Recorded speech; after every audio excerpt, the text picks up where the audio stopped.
অবহেলিত সংসার। বৃষ্টি ভেজা এক সকালে রূপা তার ছোট্ট ঘরের কোণে বসেছিল।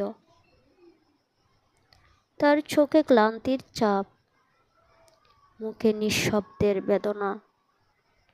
স্বামী সুমন, যিনি শহরে চাকরি করতেন, মাঝে মাঝে বাড়িতে আসতেন, কিন্তু তার আসা যাওয়া ছিল শুধুমাত্র দেহের উপস্থিতি। মন ছিল অন্য কোথাও। রূপা জানত সংসার মানে শুধু একে অপরের পাশে থাকা নয়, বরং একে অপরের অনুভূতি বুঝে চলাও। রূপার শ্বশুরবাড়ির সদস্যরা তাকে কখনোই নিজের মতো করে গ্রহণ করেনি।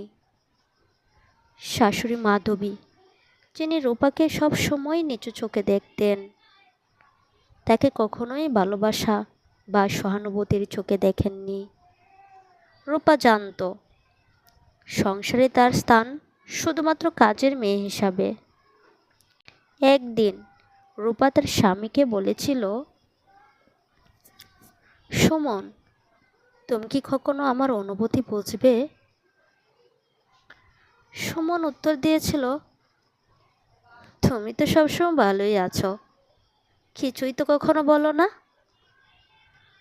রূপা বুঝতে পারল সংসারে তার অস্তিত্ব শুধুমাত্র কাজের জন্য, ভালোবাসার জন্য নয়। তার জীবন হয়ে উঠেছিল এক অদৃশ্য সংগ্রাম, যেখানে সে নিজের অস্তিত্বের জন্য লড়াই করছিল। একদিন রূপা তার শাশুড়িকে বলেছিল, মা, আমি কি কখনো আপনাদের ভালোবাসা পাবো? মাধবী উত্তর দিল, তুমি তো আমাদের পরিবারের অংশ নও, তুমি তো বাইরের মানুষ। রূপা বুঝতে পারল সংসারে তার স্থান শুধুমাত্র কাজের জন্য, ভালোবাসার জন্য নয়।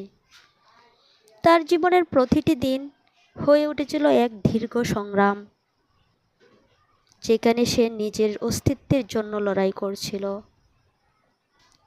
এই গল্পটি আমাদের মনে করিয়ে দেয় সংসারে ভালোবাসা, সহানুভূতি ও সমর্থনের গুরুত্ব কতটা। একজন নারীর জীবনে যদি এগুলো না থাকে, তবে তার জীবন হয়ে ওঠে এক অদৃশ্য সংগ্রাম। আমাদের উচিত প্রতিটি নারীর অনুভূতি বোঝা, তাদের পাশে দাঁড়ানো এবং তাদের সম্মান দেওয়া। সম্মানিত ভিউয়ার্স, আপনারা আপনাদের ঘরের বউদেরকে বোঝার চেষ্টা করবেন, তাদের মন মানসিকতা বুঝে তাদের সাথে ব্যবহার